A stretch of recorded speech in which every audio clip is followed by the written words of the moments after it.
Another category is what we call small molecules.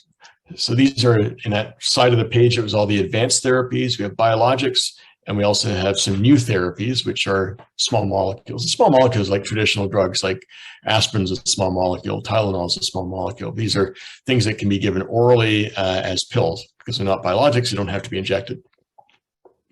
And there's some advantages to small molecules. They can be easier to manufacture, so eventually it can be less costly. They're given orally, as I mentioned, so no injections or infusions. And because they're not proteins, you don't have to worry about this anti-drug antibody problem. But, some challenges with oral medications. People don't always take them on time, and so compliance can be a problem. They tend to be less targeted than biologics. They can have more side effects because they're not sort of as laser focused on one particular target. So there are pros and cons to using biologics and to using small molecules. So it's good that we have both available to us. The first category of small molecules, which is out there, is they're called JAK inhibitors. And that JAK stands for Janus Activated kinase. And if you want some cocktail party trivia, Janus was the Roman god of gateways and new beginnings. And that's why January, the first month of the year, is named after that Roman god Janus. And they also, because these JAKs that they target they travel in pairs. So you've got this Roman god with two faces because the JAKs travel in pairs. So it's an interesting bit of history why they got this name. Anyway, I won't go through all the details, but they basically block how one of these messenger chemicals delivers its message to the nucleus of a cell to create more, to drive inflammation. So they block some of the, we call it intracellular signaling that happens in inflammation. There are lots of JAK inhibitors in development. I haven't shown you the brand names here, but tofacitinib, which is the first one in red, is Xeljanz that some of you, I think, are taking. But there are others coming. Filgotinib, upadacitinib, and deucravacitinib are the ones which are in their latest stages of development. And upadacitinib, which is Rinvoq, the name in Canada, is likely going to be approved for Crohn's disease and ulcerative colitis this fall. So approved for ulcerative colitis this fall, and perhaps later on for Crohn's disease. So another new medication, which is just on the horizon, just a few months away. And they work really well. Again, I won't bore you with lots of graphs, but this is a presentation from one of the big meetings last year.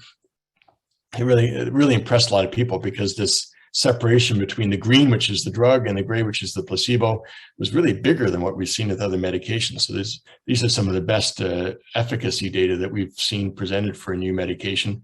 And so, for example, this on lower right, I don't know if you can see my pointer, but it's endoscopic improvement. So half of people had an endoscopy started looking better as early as 8 weeks after starting on treatment. So 2 months in, you're already looking better inside, which is really remarkable, and over half of people achieved that endpoint. So we're very excited about this medication. And there's a press release that came out a few months ago showing the data in Crohn's disease, because the slide I just showed you is ulcerative colitis, but Crohn's disease also looks like the efficacy is very strong. So we look forward to having this for Crohn's disease later on, but ulcerative colitis probably at the end of the year, Crohn's disease perhaps in a year or two. So I mentioned that small molecules do have probably more side effects on average because they're not as laser focused and targeted. They have the advantage of being pills, which is something that I think a lot of you want.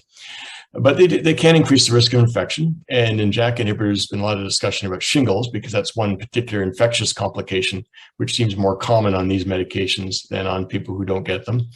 But thankfully now we have a good vaccine against shingles, which is approved in Canada now for anyone over the age 18 who's on an immunosuppressive medication. So we tend to recommend people get the shingles vaccine if they start on a JAK inhibitor. Other things, they can elevate your cholesterol. There have been an association with increased risk of blood clots, of some heart events, some cancers, and even in some studies, a higher risk of death, which is frightening. I can understand that, but I will point out that all these scary things, the last 4 bullets here, we're really seen in older patients treated for rheumatoid arthritis with these medications.